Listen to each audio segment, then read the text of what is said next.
Easy है। अरे plan क्या बोला? देखते हैं, अभी मैं फर्स्ट में ही जानता हूँ या फिर सेकंड से ये रहेगा मुझे। कर लो किसे डाउनलोड। तो सेकंड में तुमको भी कंटेनर अगर हो गया ना मेरे से सॉल्व, 50 मार्क आराम से, कोई टेंशन नहीं है, पास होगा। सेकंड अटेम्प्ट में तो तुम्हें और स्कोर सर ने डाला है ना सर। राजा सर ने डाला है ना यूट्यूब पे कंटेनर का वीडियो। देख रहा था मैं। समझा कुछ? वो ये हम सर्वर पे डाउनलोड करना पड़ता है वो और कुछ? थोड़ा बहुत समझ आप क्या करना। सिखा- और मैं ये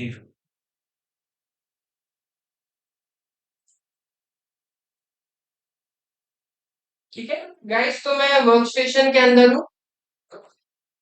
देखिए यहाँ पे कोई फोल्डर बना लेता हूँ प्रोजेक्ट के नाम से, और यहाँ पे मैं मेरे कमांड्स को परफॉर्म करता हूँ, हर जगह पे कचरा नहीं करता। हम्म? एक फाइल बनाते हैं सबसे पहले, डेटा वाला। तो फाइल का नाम मैं फाइल 1 रखता हूँ, और इसके अंदर कुछ डेटा लिखते हैं, जैसे कि hi, hello, this is important document, फिर डॉक्स करके लिखता हूँ। ठीक है, तो कुछ मैंने कंटेंट लिखा है इसके अंदर। अब मेरे पास एक फाइल आ चुका है, right? अब मुझे इसका बैकअप लेना है। तो बैकअप लेने के लिए मेरे पास कमांड है tar -cvf। देन मैं किसका बैकअप, मतलब कौन से नाम से ले रहा हूँ, तो मैं यहाँ पे इसका नाम रखता हूँ कुछ भी डॉट बीके करके। डॉट बीके लगाना मैंडेटरी। अब मैं कौन से चीज का बैकअप ले रहा हूँ, तो फाइल 1 का ले रहा हूँ। तो तुम क्या नाम से बैकअप स्टोर करोगे प्लस किसका बैकअप ले रहे हो, इस तरीके से कमांड वर्क करता है, जहां पे डॉट बीके एक्सटेंशन लगाना इंपॉर्टेंट है। एक और बात है, बिना बीके लिखे भी हो जाता है, लेकिन कंसेप्ट के अंदर क्या कहा है डॉक्यूमेंटेशन में कि बीके लगाना मैंडेटरी है, राइट? एंटर करो, तो अभी बैकअप हो चुका है। अगर अगर यहाँ पे मेरे पास फोल्डर होता ना गाइस, तो फोल्डर का भी बैकअप हो जाता। एग्जाम्पल देखो, मैं एक यहाँ पे फोल्डर बनाता हूँ, mkdir फोल्डर, सीडी फोल्डर के अंदर आता हूँ। अभी यहाँ पे मैं कुछ फाइल बनाता हूँ और फाइल के अंदर डेटा भी लिख, कंफ्यूज मत होना, मैं जस्ट बता रहा हूँ। तो फाइल टेस्ट करके बनाया मैंने, के अंदर डेटा लिखता हूँ हाय, रन करके उससे बैक आता हूँ। अब यहाँ पे मैं ट्री मारूंगा तो मुझे फोल्डर के अंदर जो फाइल टेस्ट है वो दिख रहा है। ठीक है, फोल्डर के अंदर फाइल टेस्ट है वो दिख रहा है। वैसे एलएस मारूंगा तो देखो ये बीके भी आ चुका है। अब मैं क्या बता रहा था, अगर तुम फोल्डर का बैकअप लेते हो तो उसके अंदर की चीजों का भी बैकअप हो जाता है। तो देखो tar -cvf, तो मैं किसका बैकअप ले रहा हूँ, फोल्डर का। ठीक है, कौन से नाम से ले रहा हूँ, तो इसका नाम मैं बैकअप ही लेता हूँ, तो बैकअप डॉट बीके। अब मैं ले रहा हूँ फोल्डर का, तो फोल्डर का लूंगा तो उसमें फाइल टेस्ट भी इंक्लूड हो गया। समझ रहा है? तो फोल्डर के अंदर तुम्हारा कंटेंट है, फाइल, वो भी इंक्लूड हो जाता है बैकअप में। तो जस्ट मैंने दोनों सिनेरियो बताया। अभी मेरे पास करंटली क्या है, दो बैकअप पड़े हुए हैं, एक डॉट बीके है, बैकअप डॉट बीके, और एक कुछ भी डॉट बीके। अब एक कौन से चीजों का है वो तुम्हें पता है। अब मैं इन दोनों को डिलीट कर रहा हूँ, ठीक है? तो डिलीट कर दूंगा तो मेरे पास मेरा डेटा नहीं है, मेरा डेटा लॉस्ट हो गया। तो rm-rf, तो मैं डिलीट करता हूँ फाइल 1 को और फोल्डर 1, या जो भी फोल्डर है। एलएस मारूंगा, ये दोनों निकल गए। अब मेरे पास मेरा डेटा नहीं है, एक्सीडेंटली डिलीट हो गया। मैं ये भी मार के दिखा देता हूँ कि ये तुम्हें एन्क्रिप्टेड फॉर्म में दिखाई देगा, और ये तुम किसी को शेयर भी नहीं कर सकते। सेंड करोगे तो ये तुम्हें प्रॉब्लम फेस करेगा, एक्सेसिबल फॉर्मेट में नहीं है, ये एन्क्रिप्टेड फॉर्म है, जो कि पीके का एक्सटेंशन होता है। तो अभी अगर इसको एक्सेसिबल बनाना है तो हमें इसको रिस्टोर करना पड़ेगा, राइट? तो करेंटली मेरे पास मेरा कुछ भी वाला फाइल नहीं है, तो अभी इसको रिस्टोर करते हैं। रिस्टोर करने के लिए मेरे पास कमांड है tar -xvf। मैं इसको रिस्टोर कर रहा हूँ, कुछ भी, और ये टैब से आता नहीं है, ये लिखना पड़ता है कुछ भी डॉट नीचे। मैं भूल गया उधर कुछ नाम लिखना पड़ता है क्या। एंटर मारूंगा तो दिख तो रहा है, हो गया। ठीक है, एंटर मारने से ही हो गया, कुछ वहां पे अलग से नाम मेंशन करने का रिक्वायरमेंट नहीं है। तो यहाँ पे मैंने किसको रिस्टोर किया, कुछ भी डॉट बीके को। अब मेरा फाइल वापस आ गया है। फाइल का कंटेंट देखूंगा तो मेरा डेटा रिस्टोर हो चुका है, तो जो चीज मैंने डिलीट किया था उसको रिस्टोर किया है। अब इसी सेम वे से मैं उसको भी रिस्टोर करता हूँ फोल्डर को, तो टार हाइफन XVF, मेरा नाम है बैकअप डॉट बीके, इस नाम से मैंने एक स्टोर किया था रेडिट की मशीन में।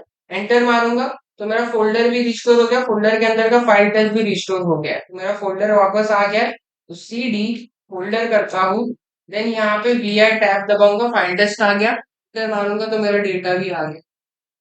So this is the practical of backup restore. अभी मुझे पता नहीं ये 134 में बताया है या नहीं, लेकिन टार कमांड मैंने देखा तो मैंने तुमको इधर ही बता दिया है।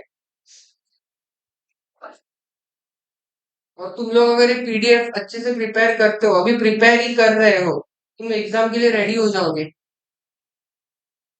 इसमें सारी चीजें इंक्लूडेड है PDF में। कंटेनर्स भी है सर। कंटेनर्स भी है, 254 में है वो। इससे पहले वाले बैचेस होते तो उन्हें भी वीडियो दिया जाता था। नहीं नहीं, PDF नहीं, वहां पे सिर्फ फ्यूचर का क्वेश्चन बता दे रहा।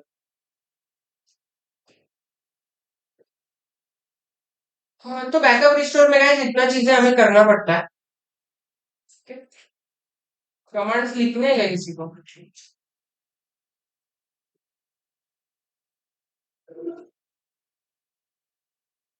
आईफोन।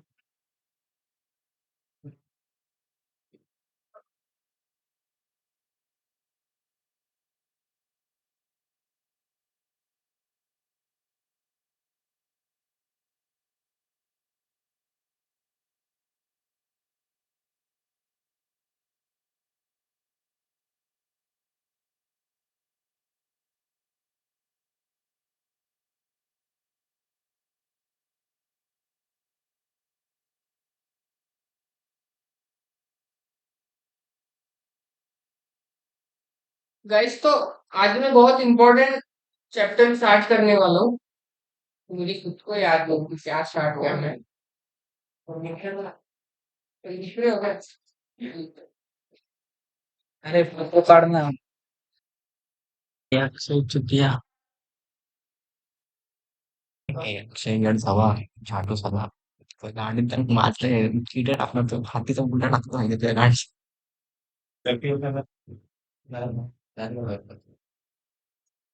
आज वैसे तुम लोग फोटो नहीं डाल पाओगे क्योंकि मेरे को नहीं लगता इधर की मशीन में रेडिट का ये VM है।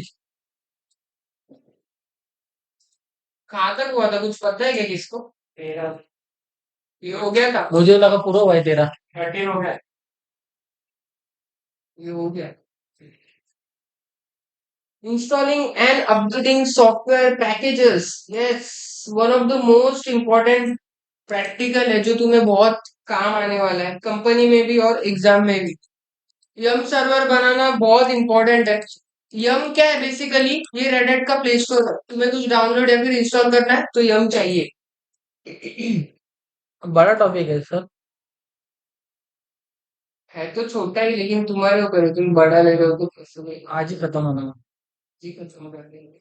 हाँ, ठीक है गाइस, तो मुझे ऑनलाइन जाना पड़ेगा यहाँ पे रजिस्ट्रेशन करने के लिए। मुझे करेंटली ना मेरे रेडिट आईडी का पासवर्ड पता नहीं है। आईडी क्रिएट करना पड़ेगा। नहीं, आईडी मेरा है, वही यूज करूंगा। तो ऑनलाइन जाने के लिए मैं क्या करूंगा? आईपी ऑटोमेटिक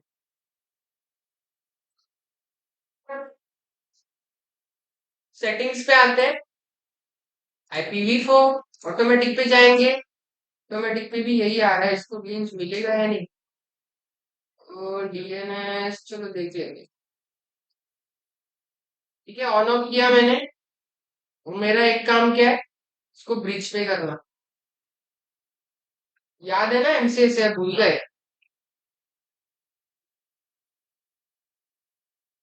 एक और बार ऑन ऑफ कर देता हूँ।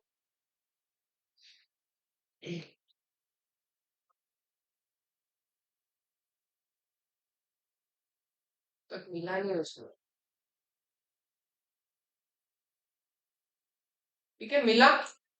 मैं ट्राई करता हूँ इसको फिजिकल से पिन करके कि हो रहा है या नहीं। मैं लिखा रहा है। रुको रुको,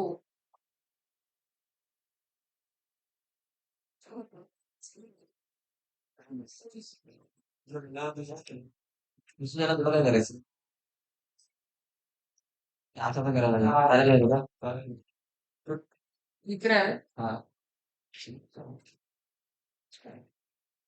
ला आईपी ऐड कमांड मेरे पास कुछ ये आईपी है ठीक सेल्फ पिंग मारता हूँ सबसे पहले मशीन वर्किंग चेक करने के लिए हो रहा है अब मैं पिंग करता हूँ खुद के आईपी को तो 192.168.0.111 तो पिंग हो रहा है दैट मीन्स मैं कनेक्टेड हूँ तुम्हें अगर पता करना है तुम्हारे रेडिट मशीन में इंटरनेट आया है यानी सबसे पहले अपने फिजिकल डिवाइस के आईपी को पिंग करना स्टिल तुम्हें कंफर्म करना है इंटरनेट है या नहीं तो तुम लोग किसको पिंग करोगे हाँ सही लिखा है या गलत सर सर थोड़ा थोड़ा हो रुको रहा है सर शायद अटक रहा है इधर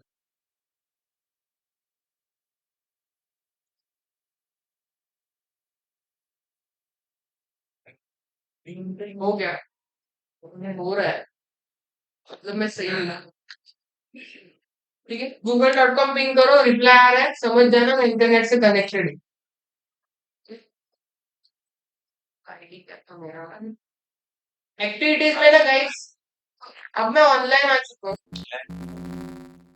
यस सुनो सब लोग मेरे पास दो तरीके होते हैं कोई भी पैकेज या फिर कोई भी एप्लीकेशन या फिर सर्विस इंस्टॉल करने के एक मैं ऑफलाइन इंस्टॉल कर सकता हूँ और एक है मैं अपना रेडिट का आईडी रजिस्टर करके इंस्टॉल कर सकता हूँ तो तुम लोग जब भी सब्सक्रिप्शन ऑन करके इंस्टॉल करते हो तो तभी ऑनलाइन जाना पड़ता है वहां पे तुम्हें लोडिंग ज्यादा देखने को मिलेगी और दूसरा तरीका ऑफलाइन इंस्टॉल करना है ऑफलाइन इंस्टॉल करने के लिए भी तुम यम इंस्टॉल करोगे और ऑफलाइन जब भी यूज करते हो वहां पे तुम्हारा आईएसओ इमेज से वो इंस्टॉल करेगा पैकेज तो ऑफलाइन बहुत अच्छा होता है एज कम्पेयर टू ऑनलाइन लेकिन क्योंकि पीडीएफ में तो हमें सीखना पड़ेगा तो यहाँ पे एक्टिविटीज में आने के बाद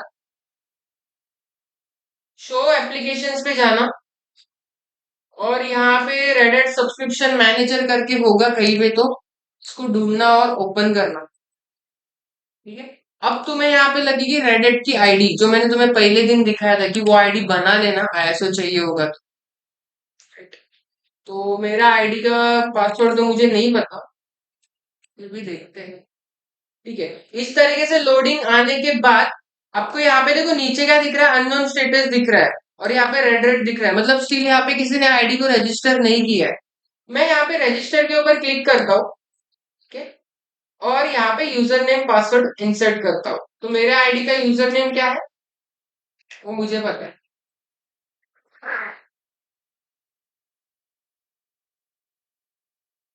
और इसका पासवर्ड है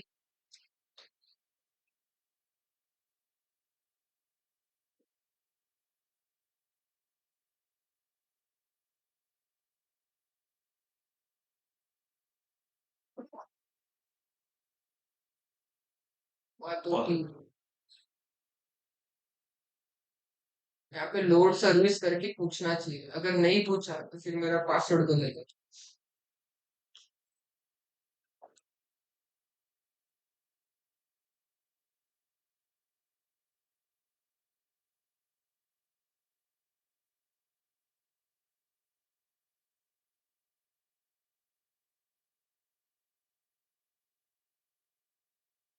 अगर ये नहीं हुआ ना तो फिर मैं दिखा नहीं पाऊंगा तुम लोगों को ऑनलाइन कैसे इंस्टॉल होता है फिर मेरे को राजा सर का आईडी देना पड़ेगा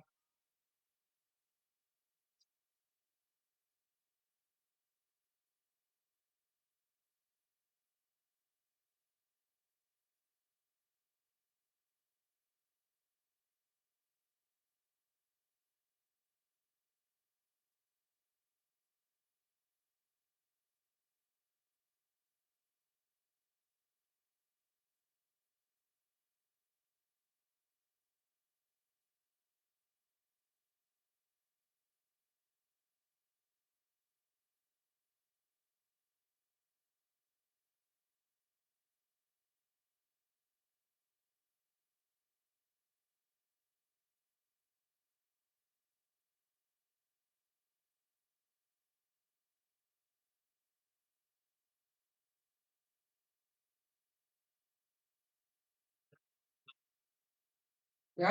ऑफलाइन वाला बता दो मुझे।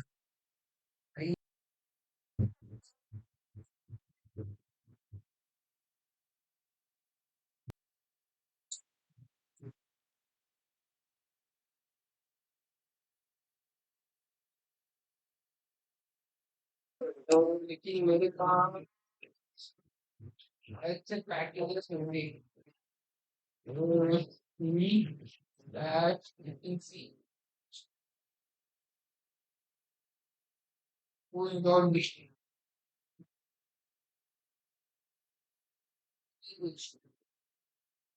तुम्हारे पास बेस डॉट नेटको पड़ा हुआ है। ठीक है, कि मैं ना इसको डिलीट कर भी सकता हूँ।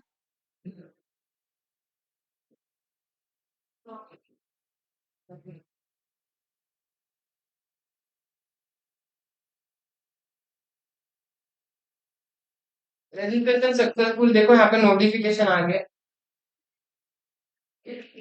अब मैं यहाँ पे चेक करता हूँ कि यम डॉट रेपोज डॉट डी, यहाँ पे आके एलएस मारूंगा तो मेरा पुराना वाला ही है। ये रेडिट रेपो मशीन जनरेटेड वाला ही होता है जहाँ पे तुम्हें सारे मिल जाएंगे। ठीक है,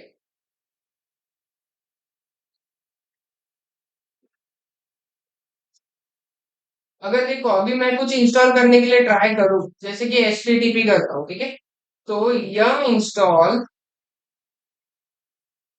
पैकेज का नाम HTTP डी करके स्टार लगाओगे तो सारे सर एक मिलेंगे। मिनट।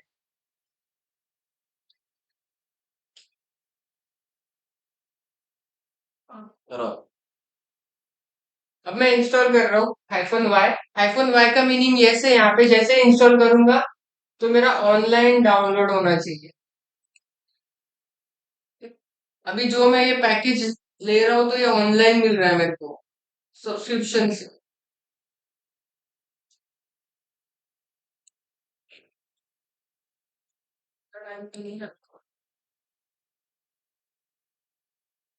यस तो मिल रहा है। ऑनलाइन इंस्टॉल करने में प्रॉब्लम क्या है गाइस कि बहुत ज्यादा लोडिंग लेता है, ठीक है, तो ऑफलाइन वाला ही बेस्ट लगता है मुझे। तो जिसके पास RHEL 9 है उन लोगों को थोड़ा और अलग से देखने को मिलेगा, वहां पे थोड़े और अपडेटेड पैकेज भी होंगे।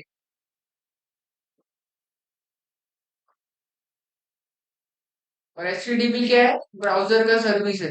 अगर मुझे ब्राउजर रिलेटेड कुछ काम करना है तो ये सर्विस मेरे मशीन में प्रेजेंट होनी चाहिए, तो अभी मैं वही इंस्टॉल कर रहा हूँ।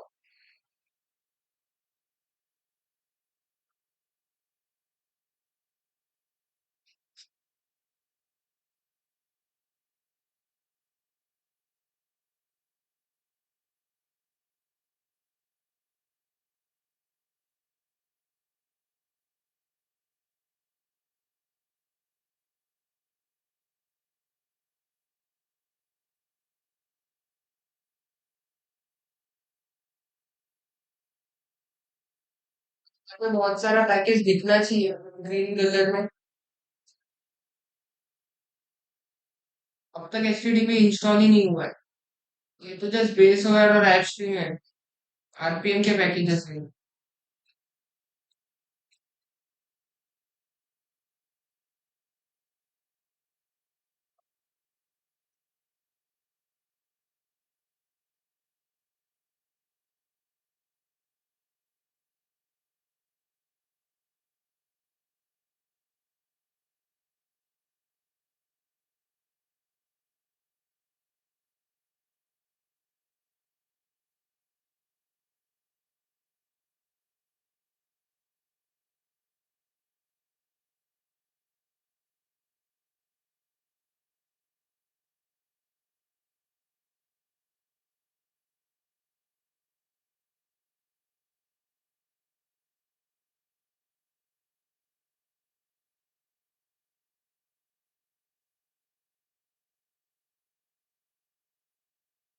देखा, सो ये सारे पैकेजेस है जो इंस्टॉल हो रहे हैं। तो अब देखते हैं कितनी डिपेंडेंसीज है HTTP में।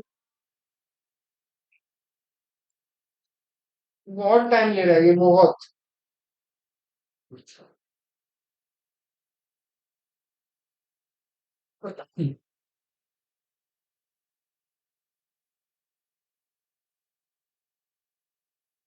जब तक टर्मिनल नहीं आता तुम लोग, हाँ आ गया। तो यहाँ पे 10 डिपेंडेंसीज देखने को मिली ऑनलाइन में। अगर मैं वही ऑफलाइन में करता ना तो ज्यादा है यहाँ पे, इतनी सी नहीं है, और भी ज्यादा है। और एचटीटीपी के अंदर ही उसके भी अलग अलग तरीके के पैकेजेस होते हैं, सर्विसेज होते हैं।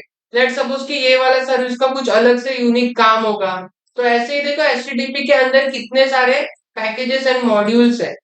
यहाँ पे जो तुम्हें नंबर दिख रहा है ये सारे जो 10 पता है वो डिपेंडेंसीज है, मतलब एक फॉर्मेट में स्टोर हुए हैं, राइट। पैकेजेस क्या है, सॉफ्टवेयर कंप्रेशन होता है सेटअप फाइल जैसे रेड एट मशीन में। तो अगर एचटीटीपी रिलेटेड कुछ काम करना था तो मुझे ये इंस्टॉल करना था, जब तक मैं इंस्टॉल नहीं करता उसके रिलेटेड काम नहीं कर सकता। अब तुम लोगों ने देखा होगा कि मैंने हाइफन वाई करके भी लगाया है। मैं यहाँ से रिमूव भी कर सकता हूँ एचटीटीपीडी को। देखो अगर मैं यहाँ पे हाइफन वाई नहीं लगाऊं, यस का परमिशन ना दूं, अब मैं इसको रिमूव करता हूँ, ठीक है, रिमूव भी कर सकता हूँ। तो रिमूव करने के लिए ना ये अभी मुझे यस नो का परमिशन पूछेगा। हम्म, बस एक ही बार दिखा रहा हूँ, फिर नहीं दिखाऊंगा क्योंकि ये बहुत टाइम ले रहा है। अब मैंने हाइफन वाई नहीं दिया है तो it will ask me for a permission कि निकालना है या नहीं। हाइफन वाई का मीनिंग यस है, तो इंस्टॉल करते वक्त भी वो यस नो के लिए पूछेगा। अगर मैं यहाँ पे यस देता हूँ तो वो रिमूव करेगा। तो हाइफन वाई क्या है, तुम्हारा जैसे परमिशन है, यस के लिए परमिशन दे रहे हो, ठीक है। अब मैं इसे फिर से इंस्टॉल करता हूँ। अब पीडीएफ पे आते हैं तो ये जो मैंने इंस्टॉल किया पैकेज, तो ये मैंने ऑनलाइन किया सब्सक्रिप्शन के थ्रू, ठीक है। यहाँ पे यही बताया कि कर सकते हो, ठीक है, रजिस्ट्रेशन प्रोसेस। बस आपको ये कमांड लिखना होगा, तुम्हारा आईडी और तुम्हारा पासवर्ड जो उधर लिखा है वो तुम लोग सीएलआई से कर सकते हो, वही यहाँ पे दिया है। तुम लोग अवेलेबिलिटी चेक कर सकते हो कि कितने अवेलेबल है सब्सक्रिप्शन। ग्रैब भी मार सकते हो, यहाँ पे जो पाइप कमांड है वो ग्रैब करता है, ठीक है। अटैच करना है, यहाँ से कर सकते हो ये वाली कमांड,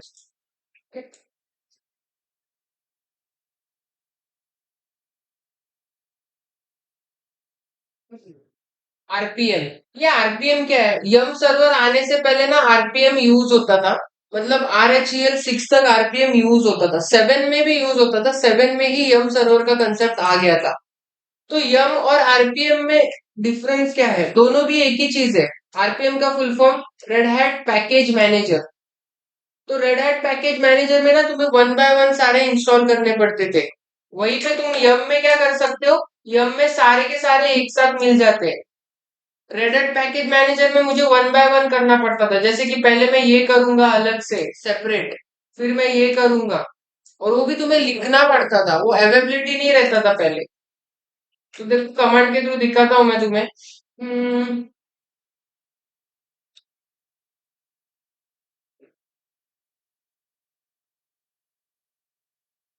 ये देखो IBH करके कमांड है इंस्टॉल करने के लिए, ठीक है।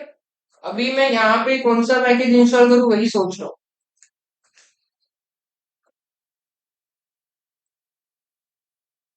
वैसे यही हो रहा है आज।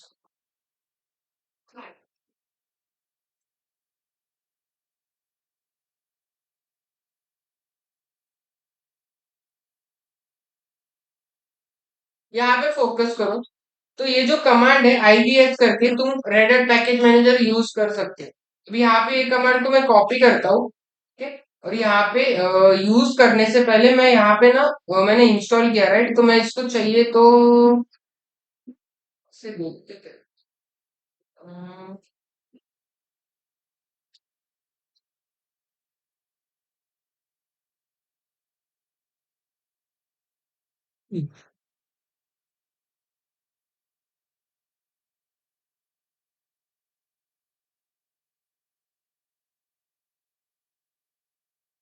तो अगर कोई चीज के पैकेजेस देखने हैं तो कहाँ से देखता था मैं।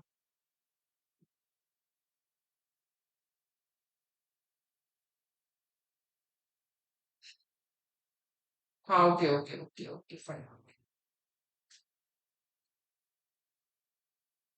ठीक है।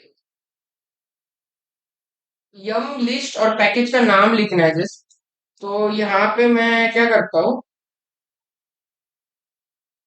यम लिस्ट, पैकेज का नाम मैं यहाँ पे देता हूँ फाइंड करके,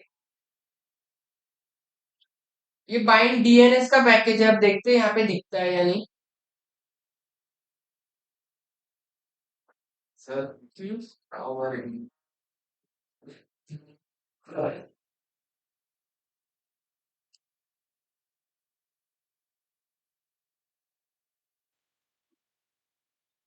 मैंने यम कमांड से क्या किया, एक डीएनएस नाम का ये पैकेज है। अगर तुम्हें डीएनएस के टूल्स चाहिए तो बाइंड करके नाम है रेडिट में, तो उसके मैंने कुछ पैकेजेस देखे यहाँ पे कि इतने पैकेजेस है। अब यही पैकेजेस को मैं इंस्टॉल कर सकता हूँ, कैसे? आरपीएम वाले कमांड से।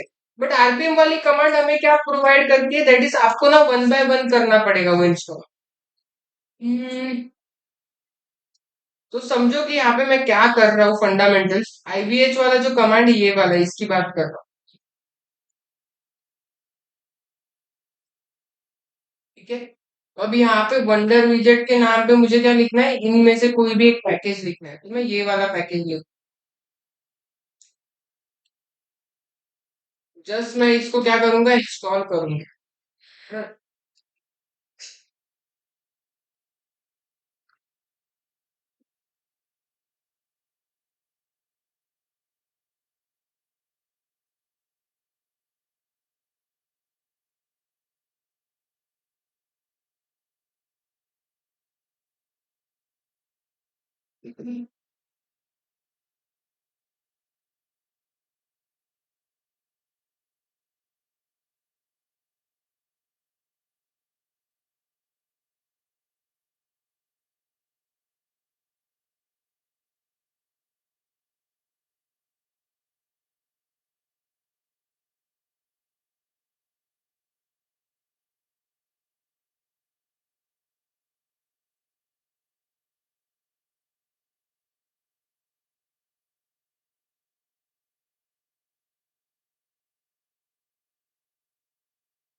कहीं देखते तो उसने वहां पे दिया है।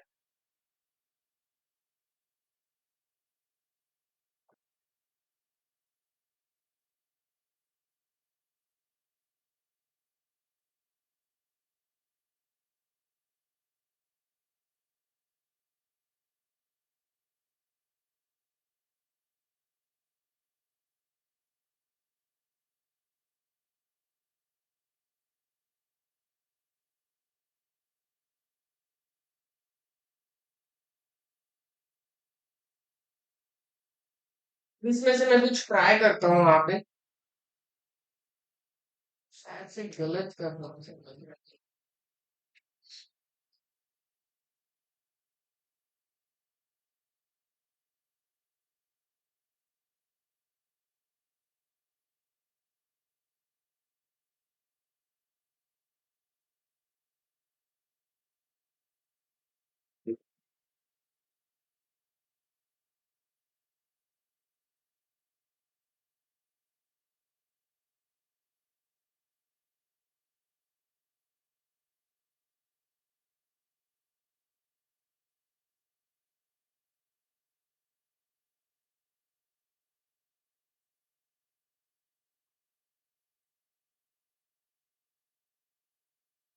डीबी स्टार है वहां पे।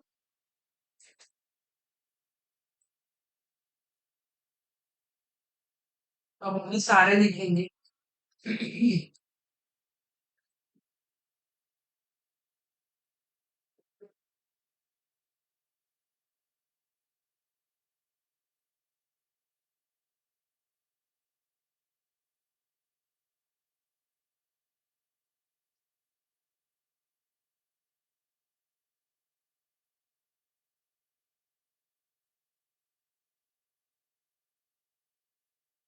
ठीक है, तो जहां कहीं पे भी डॉट आरपीएम लिखा है ना, वो तुम्हें लेना है।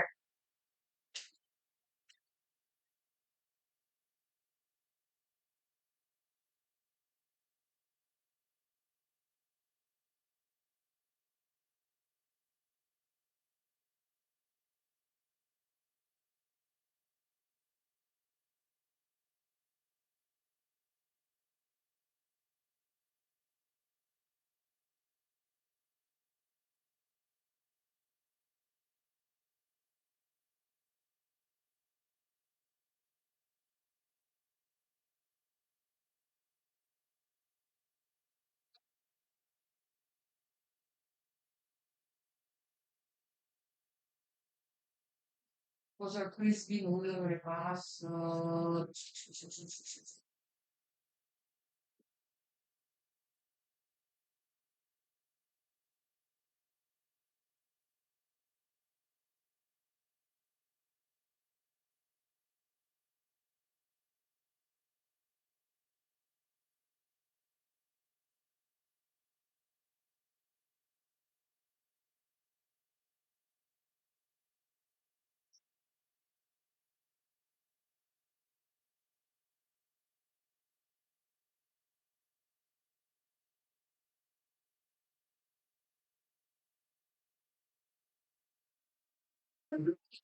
आरपीएम में तुम्हें वन बाय वन एक एक इंस्टॉल करना पड़ता था चीजें। तुम एक साथ सारे रैक में इंस्टॉल नहीं कर सकते थे।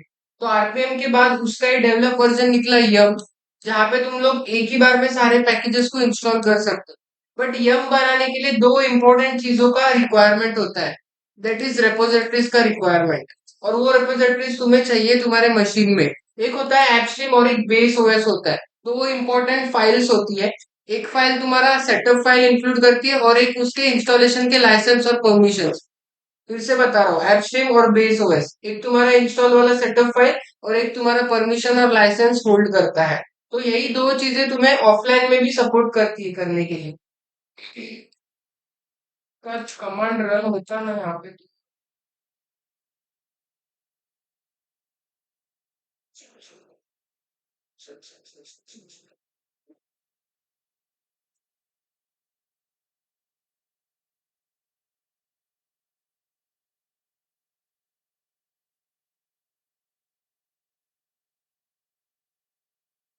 और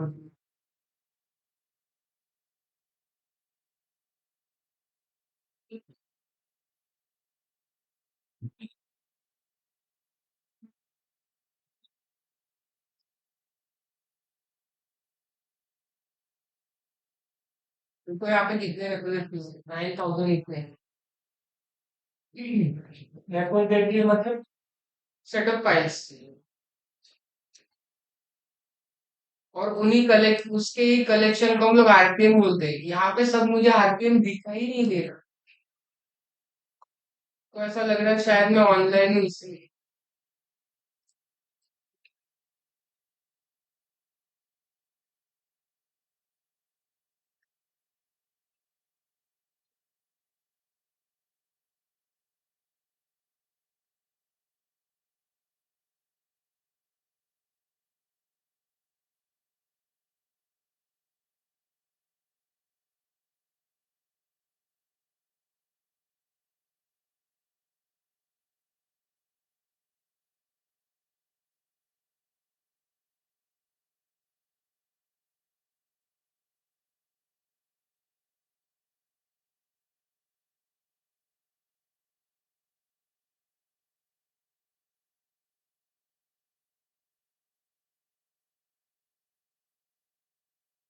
सेम और बेस वाला से बोलो ना। बता रहा हूँ।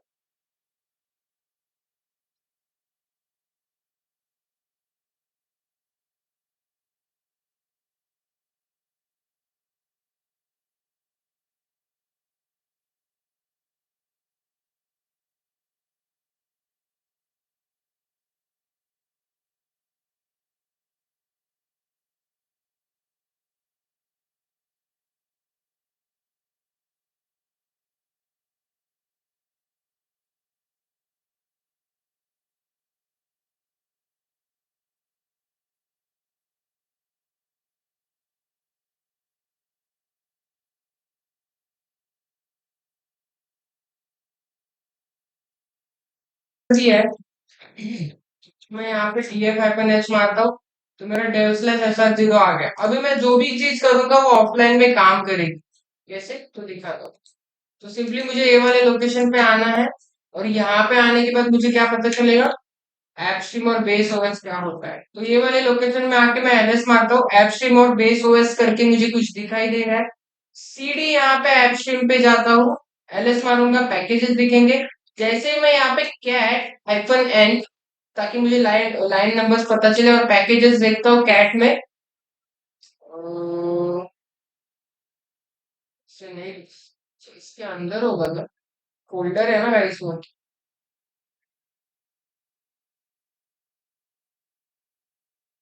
अब दिख रहा है डॉट आरपीएम। तो ये जो डॉट आरपीएम वाले मेरे सारे पैकेजेस है, पहले मुझे क्या करना पड़ता था कि ये वन बाय वन इंस्टॉल करने पड़ते थे। अभी क्या हुआ है, यम सर्वर आने के बाद मेरे पास दो ही इंपॉर्टेंट फोल्डर है, एक होता है एपस्ट्रीम और एक बेस ओएस। तो इन दोनों का मेरे पास रेपोजिटरीज का इन्फॉर्मेशन आ गया, तो मेरे पास सारी चीजें आ गई।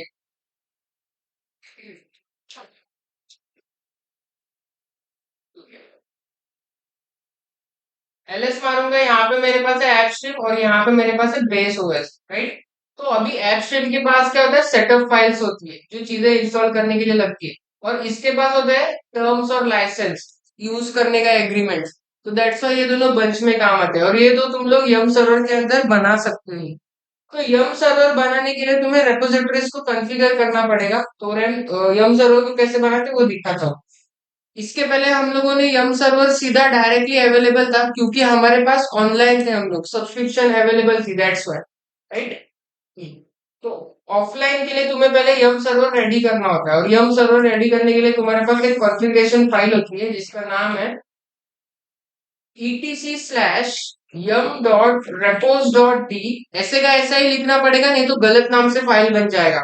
उसके बाद तुम्हें डॉट रेपो के नाम से, रेपोजिटरीज बना रहे हैं हम लोग, तो डॉट रेपो के नाम से तुम्हें कोई भी फाइल बनाना है, तो XYZ डॉट रेपो करके बनाता हूं मैं, ये वाले फाइल में आ जाऊंगा।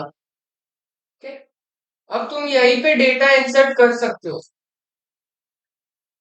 यही चीज तुम्हें कलर पे चाहिए तो यहाँ पे एम लगा देना, तो वो सारी चीजें कलर पे आ जाएंगी। एंटर मारा, ये फाइल के अंदर आ गए। देखो नीचे न्यू फाइल बन रहा है, लेकिन तुम्हारा डॉट रेपो वाला प्रॉपर ये लोकेशन वाला फाइल ही बनना चाहिए। अगर यहाँ पे कहीं पे स्पेलिंग मिस्टेक हो गया तो ये इंस्टॉल नहीं कर पाओगे कोई भी चीज को। ठीक है, तो न्यू फाइल में तुम्हें रेपोजिटरीज का इंफॉर्मेशन देना है। यहाँ पे मैं लिखता हूँ ऐप स्ट्रीम, रेपो का आईडी ऐप स्ट्रीम है, और रेपो का नेम भी मैं मेंशन कर रहा हूँ, तो रेपो का नेम होगा मेरा ऐप स्ट्रीम। ऊपर में रेपो आईडी है और नीचे में रेपो नेम है। उसके बाद तुम्हें बेस यूआरएल लिखना है, तुम लोग कहाँ से इंफॉर्मेशन ले रहे हो रेपोजिटरीज की। तो base URL is equal to file colon, ठीक है। मैं इसको एमएनटी पे माउंट करने वाला हूँ, तो एमएनटी में ही करूंगा, तो ट्रिपल स्लैश देना। क्या कर रहा हूँ सब बता रहा हूँ, पहले देखो जो कर रहा हूँ। उसके बाद में ऐप स्ट्रीम का इंफॉर्मेशन। ऐप स्ट्रीम में क्या है गाइस, ए और एस कैपिटल है, तो इस चीज का ध्यान रखना। अब ये ना एक लिंक बन रही है कि मैं कहाँ से ऐप स्ट्रीम को उठाऊंगा। तुम बोलोगे सर वो रेडिट के अंदर ऐप स्ट्रीम पड़ा था, आपने यहाँ पे एमएनटी क्यों लिखा, तो वो भी बता रहा हूँ, जस्ट वेट। देन यहाँ पे जीपीजी चेक करके एक कमांड है, ये हमारा सिग्नेचर चेक है। तो सिग्नेचर वेरिफिकेशन चेक को मैं डिनाई कर रहा हूँ, जीरो की जगह पे तुम लोग फॉल्स भी लिख सकते हो। ठीक है, ये सिग्नेचर चेक को मैं बंद क्यों कर रहा हूँ, ताकि मेरे पास कोई रेस्ट्रिक्शंस ना लगे, मुझे सारे चीज का परमिशन मिल जाएगा। तुम लोग एक्स्ट्रा रिसर्च भी कर सकते हो जीपीजी के बारे में। बेस के बारे में तुम लोग वो इन्फॉर्मेशन दे रहे हो जहां पे तुम्हारा एक्शन या फिर बेस ओएस पड़ा हुआ है। ठीक है, और ऊपर में जो आपको सबसे पहले दिख रहा है वो ब्रैकेट के अंदर, वो है तुम्हारा रेपो का आईडी। नीचे दिख रहा है तुम्हें रेपो का नेम। रेपो आईडी और रेपो नेम तुम लोग कुछ भी दे सकते हो, एबीसीडी एक्सवाइजेड कुछ भी दे सकते हो, बट तुम्हारा जो यूआरएल के अंदर लोकेशन है वो एप्स्ट्रीम का ए कैपिटल और एस कैपिटल होना चाहिए। अब यही चीज मुझे बेस यूआरएल के लिए, बेस ओएस के लिए भी करना है। 4yy करके मैं यहाँ पे पेस्ट कर दूंगा।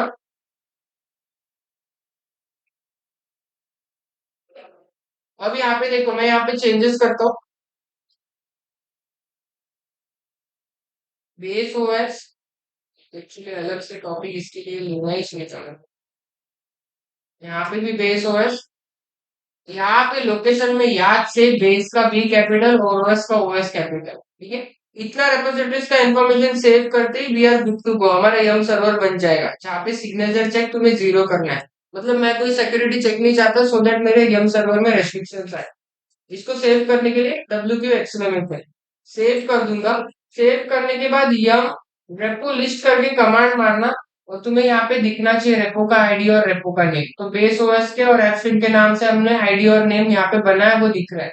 इधर भी देखोगे तो फोल्डर का नाम देखो, बी और ओएस कैपिटल, एफ स्ट्रीम में ए और एस कैपिटल है, तो कुछ मिस्टेक किया तो वो फेच नहीं करेगा। अभी मेरा करंट लोकेशन क्या है, df-h कमांड मारूंगा, तो यहाँ पे मेरा एमएनटी के अंदर नहीं, इतना दूर है लोकेशन, मैं इसको ही शॉर्टकट में करा सकता हूँ एमएनटी में। तो मेरे पास कमांड है माउंट /dev/xr0 ये रिमूवेबल सीडी डीवीडी है जिसमें मेरा आईएसओ है। इसका डिवाइस नाम क्या है? ये है। तो उसको कहाँ पे माउंट कर रहा हूँ मैं? एमएनटी के अंदर। डबल एमएनटी के अंदर माउंट कर रहा हूँ, हो गया। अब मैं df-h मारूंगा तो उसका इतना बड़ा लोकेशन अभी कितना हो गया? इतू सा, जो याद रखने के लिए इजी है। दैट्स व्हाई मैंने वो फाइल में किया था जो तुमने ये कर। अगर मैं एमएनटी में नहीं रखता तो फिर मुझे वो पूरा लिखना पड़ता था। अब वन मोर थिंग गाइस, अगर सीडीएमएनटी में जाके एलएस मारूंगा तो इधर वो सारी चीजें आ गई, पैकेजेस, राइट? पहले इधर नहीं थे।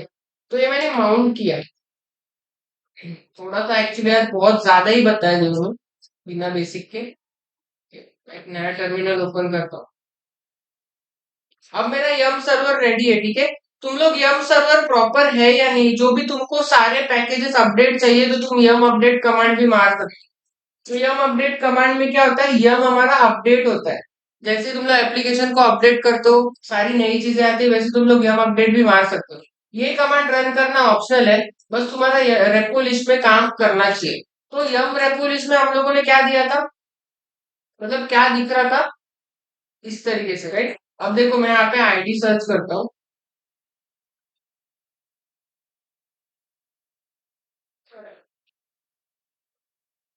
ये मेरा फाइल था। अब मैं रेपो आईडी और रेपो नेम चेंज कर देता हूँ। इंसर्ट में आके यहाँ पे इसका नाम मैं रखता हूँ ए, और रेपो का नेम मैं रखता हूँ ऐप करके। इसका बेस रखते हैं और आईडी नेम में रखता हूँ सिर्फ बी। मतलब तुम लोग कोई भी थिंग यहाँ पे दे सकते हो, यहाँ पे मैटर नहीं करता। अब मैं यम रेपो लिस्ट मारूंगा तो अब देखो वहां पे नेम चेंज हो गया, रेपो आईडी ये भी आ रहा है और रेपो नेम ऐप और बेस। वहां पे तुम लोग चेंजेस कर सकते हो, बस तुम्हारा बेस यूआरएल पे लोकेशन प्रॉपर होना चाहिए, राइट? कि तुम लोगों ने कहाँ से उठाया। एक और चीज है, तुम लोगों ने नोटिस की होगी कि सर आपने ट्रिपल स्लैश क्यों लिखा एमएनटी के पहले? एक सिंगल स्लैश लिखे वो तो समझता है कि स्लैश के अंदर एमएनटी है, तो वो दो स्लैश का है? दो स्लैश एचटीटीपी का है, और तीसरा स्लैश तुम्हें पता है। तो एग्जाम में ये जो हम लोग बेस यूआरएल पे डाल रहे हैं ना, ये दिया हुआ होता है क्वेश्चन पे, बस तुम्हें वहां पे लिखना पड़ता है फाइल के अंदर, राइट? बाकी तो तुम्हें सारी चीजें रेपो आईडी और रेपो नेम और जीपीजी को 0 रखना है। और इनका फॉर्मेट भी आगे पीछे कर सकते हो, मैटर नहीं करता। मैं पहले रेपो आईडी के पहले जीपीजी लिखा तो भी चलेगा, ठीक है? आगे पीछे ऊपर नीचे कर सकते हो, लेकिन ऐसा याद रखना। तो अभी कुछ इंस्टॉल करूंगा तो इंस्टॉल हो जाएगा। तो यम इंस्टॉल, मैं इंस्टॉल करता हूँ टेलनेट वाला पैकेज। पहले ही यस का परमिशन देता हूँ कि तू इंस्टॉल हो जा भाई। तो टेलनेट स्टार करके दोगे तो टेलनेट के रिलेटेड सारे पैकेज इंस्टॉल होंगे। स्टार नहीं दोगे तो आधे अधूरे होंगे, राइट? स्टार देने पे सारे मिल जाए। तो स्टार देते ही टेलनेट इंस्टॉल होगा। देखो तो टेलनेट क्लाइंट और टेलनेट सर्वर दोनों आ गया, और उसके रिलेटेड जितने भी टूल्स और पैकेजेस थे मेरे पास सारे आ गए हैं। डिपेंडेंसीज यहाँ पे दो ही है, देखा? मतलब मेरा यम सर्वर रेडी है। यम सर्वर के बिना अगर मैं ये कमांड एग्जीक्यूट करता तो फिर मेरा काम नहीं होता।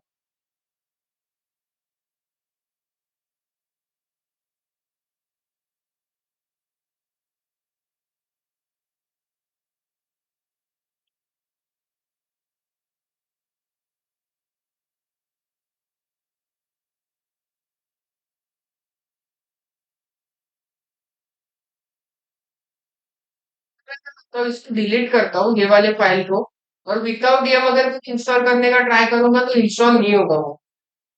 हम्म, सबको दिख रहा है स्क्रीन? यस।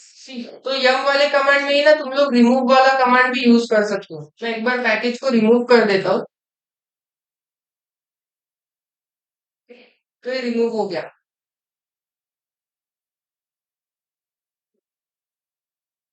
अभी हम लोग यम वाले फाइल को डिलीट करते हैं और विदाउट यम कुछ इंस्टॉल करने का ट्राई करेंगे तो इंस्टॉल नहीं होगा वो। सबसे पहले मैं यहाँ पे आता हूँ, एलएस मारूंगा तो मेरे पास XYZ वाला फाइल है जो हम लोगों ने क्रिएट किया था फॉर ईयर। तो rm-rf करते हैं और इसको डिलीट करो। हुआ डिलीट। अब मेरे पास यम सर्वर रेडी नहीं है, तो अगर अभी मैं कुछ इंस्टॉल करने का ट्राई करूंगा तो वो नहीं होगा। तो यम इंस्टॉल फिर से मैं टेलनेट इंस्टॉल करता हूँ, तो it will show me error कि रिपोजिटरीज प्रेजेंट नहीं है। राइट? ठीक है, तो without in absence of yum server तुम कुछ इंस्टॉल नहीं कर सकते। तो कोई भी सर्विस चाहिए, कोई भी रोल चाहिए, टूल्स चाहिए, तो तुम्हें यम सर्वर प्रेजेंट करना ही पड़ेगा तुम्हारी मशीन में। विदाउट उसके तुम कोई चीज इंस्टॉल नहीं कर सकते। अगर तुम्हें फॉर एग्जाम्पल कि कोई भी टाइम टाइम रिगार्डिंग कुछ चेंजेस करना है, कोई भी टाइम वाले फाइल में एग्जाम में टाइम चेंज करने वाला क्वेश्चन आता है, टाइम चेंज करने के लिए ना एक सर्विस चाहिए होता है जिसका नाम है क्रॉनी। तो अगर ये सर्विस तुम्हारे मशीन में नहीं रहेगी तब तक तुम इसके फाइल्स में जाके एडिट नहीं कर सकते। इसके कॉन्फ़िगरेशन कॉन्फ वाली फाइल तुम्हें मिलेगी नहीं। तो ये उनका बहुत बड़ा रोल है। कोई भी चीज अगर तुम्हें चेंजेस लाना है तो उसका सर्विस इंस्टॉल करना है। राइट? हाँ ठीक है। पता नहीं मैं कितना समझा पाया। तो यम में हमें सारे पैकेजेस एक ही बार इंस्टॉल होते हैं। आरपीएम में वो क्या होता था कि वन बाय वन होता था। इसका मैं एक और सेशन दूंगा, ठीक है? आज बहुत सारी चीजें छूट गई है, एक बार फिर से बताऊंगा तुम लोगों को। टाइम क्या हो रहा है? बोल रहा है बहुत सवा दो का एग्जाम सवाल हो। है। जल्दी ही बिठा देना।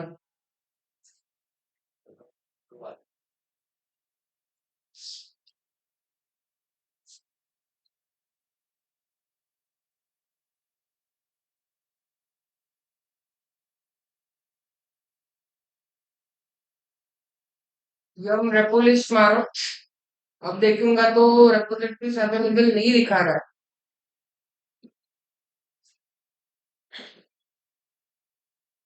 अच्छा मैं सेव करना भूल गया उसको।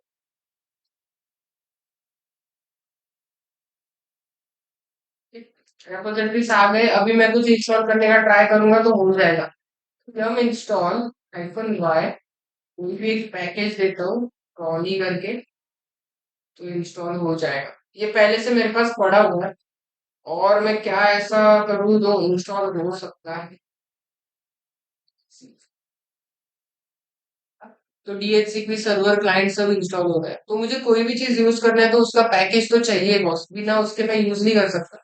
और नॉर्मल यम में भी ना ज्यादा होते हैं एचटीटीपी के पैकेज, तो यहाँ पे दिखाता हूँ। एचटीटीपी डी है क्या है मुझे खुद को नहीं।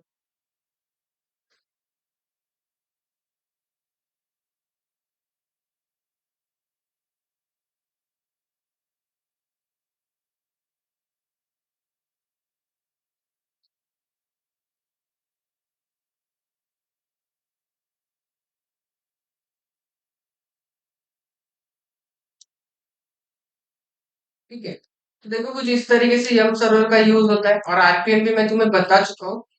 वन मोर थिंग गाइस, यम जो RHEL 9 है, जो 9 वाला वर्जन है, उसमें यम का नेम चेंज हुआ है। यम को डीएनएफ भी बुलाते हैं, डीएनएफ करके। तो अगर तुम डीएनएफ भी लिखते हो यम को रिप्लेस करके तो भी वो कमांड एग्जीक्यूट होगा। तो यहाँ पे क्या दिखा रहा है, नथिंग टू डू, डिपेंडेंसी पहले से रिजॉल्व है करके। अगर मैं डीएनएफ रिमूव मारता हूँ कोई चीज को, तो वो भी रिमूव होगी। जस्ट नेम चेंज हुआ है, लेकिन यम भी यूज होता है। डीएनएफ का फुल फॉर्म भी तुम्हें पता होना चाहिए, और यम सर्वर का भी। यम सर्वर का फुल फॉर्म पता है मैंने? नहीं नहीं कब पूछोगे? अब बहुत से बता रहे हो, हम तो इससे बता ही दोगे। Yellow dog update modifier. Hello ना। येलो डॉग पीला कुत्ता। डीएनएफ का फुल फॉर्म है आइडेंटिफाइड यंग करके। ये दोनों एक ही है, बस नाम अलग अलग है वर्जन्स में, ठीक है? और मेरे को ऐसा लग रहा है कि आने वाले 10th या फिर 11th जो भी वर्जन निकलेगा, इसको चेंज होके टोटली ये बन जाएगा। तुम लोग कंपनी में या फिर कहीं पे एग्जाम एनवायरनमेंट में जाओगे तो यम की बजाय तुमको ये वाला भी कमांड यूज करेगा। ये दोनों है एक ही चीज, बस नाम अलग अलग है, दोनों का काम एक है।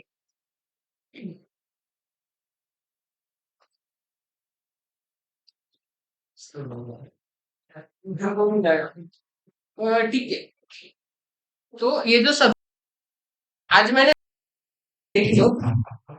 अभी मैं क्या करता हूँ, यू माउंट करता हूँ, जो चीज मैंने पहले की थी उसको सुधारता हूँ। तो dev/sr0 लिखना है, MNT लिखना है मुझे शायद। वो गया इसमें। TF-H मारूंगा तो ये पुराने लोकेशन पे आ गया है। तो जरूरी नहीं कि मैं MNT पे ही करूँ, मैं खुद के फोल्डर पे भी कर सकता हूँ। तो MKDIR यहाँ पे स्लैश बनाता हूँ मार्वल करके, ठीक है। स्लैश के अंदर एक मार्वल बनाया, अब इसके अंदर मैं माउंट करूंगा। तो यहाँ पे मार्वल पे जाता हूँ मैं, मार्वल पूरा खाली है, कुछ भी नहीं है, राइट। अब मैं यहाँ पे माउंट करता हूँ, माउंट इसको कर रहा हूँ डेव/SR0 को कहाँ पे कर रहा हूँ, मार्वल पे कर रहा हूँ, ठीक है। हो गया। अब CD/मार्वल पे जाऊंगा तो उधर की चीजें मेरे को यहाँ पे मिलेंगी, पैकेजेस आ गए, प्लस यहाँ पे DF-H मारूंगा तो यहाँ पे इतना बड़ा लोकेशन मार्वल हो गया। बट ये जो माउंटिंग करते हैं ना हम लोग, ये टेम्पररी रहता है, शट डाउन होने के बाद ये निकल जाता है, तो तुम्हें फिर से रीमाउंट करना होता है। हाँ ऐसे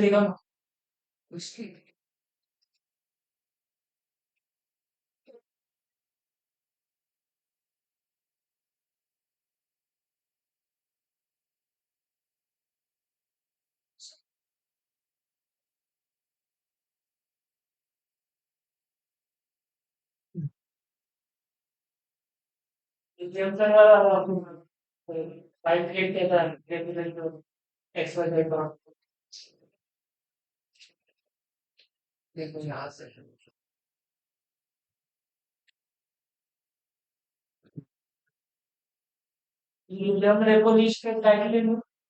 तुम्हारा क्रिएट किया अवेलेबल है या नहीं मशीन चेक करने के लिए। और मैं यम रेपोलिस्ट एक्चुअली सब्सक्रिप्शन मैनेजर के बाद दिखाना चाहिए था मुझे, ऑनलाइन रेपोजिटरीज कैसे दिखता है, लेकिन मैं भूल गया वो दिखाना। जब भी सब्सक्रिप्शन ऑन होता है ना तभी ऑनलाइन वाला रेपोजिटरीज दिखता है, जो कुछ अलग से आता है रेडिट के नाम में। अभी मेरा यहाँ पे खुद का आईडी दिखेगा जो मैंने बनाया।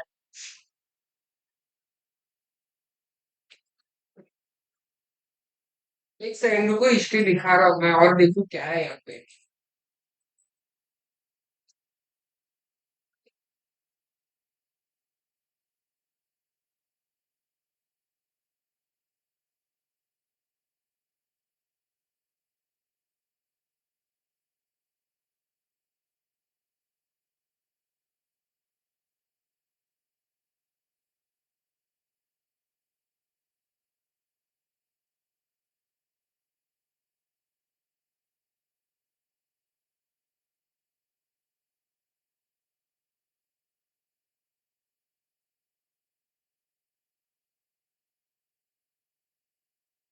%, तो बता दिया है मैंने तुम लोगों को।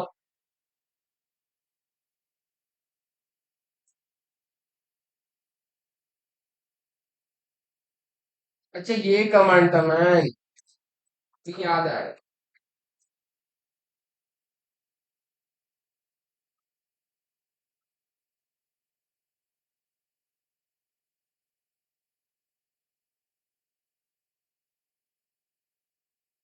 जब भी मैं ऑनलाइन रहता हूँ और ये कमांड मारता था ना तो मुझे सारे दिखाई देते थे, सारे जितने भी अवेलेबल है, तब भी मुझे मारना था, ठीक। और अभी के लिए दो ही अनेबल है, उधर के केसेस में मेरा एफस्ट्रीम और बेस ओएस ही अपने को अनेबल दिखते थे।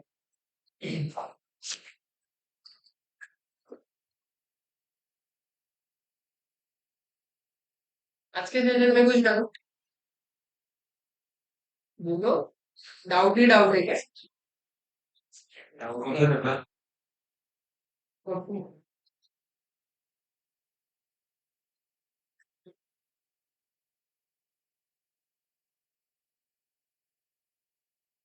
ये फाइल में जो सब डिटेल्स डालने के बाद कोई सर्वर क्रिएट होगा। हाँ ऑफलाइन में, ऑफलाइन वीआईएल में जो डाला होगा। हाँ। अगर नेम चेंज करेंगे तो आपने नेम चेंज किया कौन सा XYZ? नहीं, एप स्ट्रीम को ये किया और सब किया तब भी चलेगा। तब भी चलेगा, हाँ वो रेपो आईडी और रेपो नेम कुछ भी चलता है। बस वो चाहिए ना, ये बेस वगैरह बस वो चाहिए। इधर इधर PDF में तो कुछ बेसिक दिया ही नहीं, डायरेक्ट बता दिया है। ठीक है, कहाँ से देखना है तुमको, यहाँ से ना? हाँ वो वीआईएल से। ज्यादा कुछ नहीं, बस रेपोजिटरीज हम लोगों ने सेट की है, तो अंदर क्या लिखना है वो कंटेंट चेंज फोल्डर क्रिएट करना पड़ेगा ना पहले। क्या बोल रहे हो? एक XYZ डॉट रेपो का फोल्डर। हाँ वो क्रिएट करना पड़ेगा, और वो भी तुमको एक पर्टिकुलर कॉन्फ़िगरेशन फाइल में ही क्रिएट करना है, मतलब etc/conf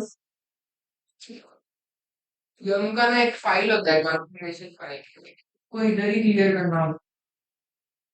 वो path slash etc slash yum dot records dot d slash then यहाँ पे तुम जो भी बनाओगे वो है तुम्हारा, जैसे कि xyz डॉट record, तो ये तब जाके तुम्हारा फाइल क्रिएट हो। तो ये हम सर्वर का नाम दिया तो मतलब फोल्डर का नाम दिया। फोल्डर का नाम हो कुछ भी हो, anything, बस तुम्हें डॉट रेपो का एक्सटेंशन देना बहुत जरूरी है। यहाँ से चालू हुआ था ये हम सर्वर को बनाने के लिए दिया है इसे। हाँ,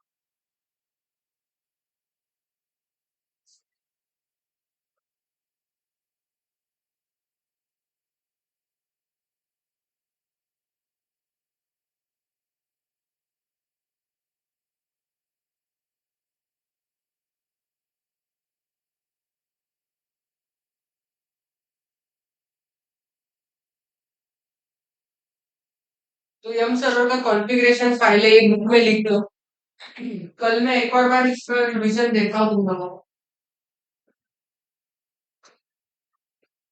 सर वो वाले लैब नहीं बैठा, वो वाले लैब में ओह वेरी गुड, तुम्हारे से कैसे ये खत्म हो गया कुछ इधर हो गया था ऑन का है।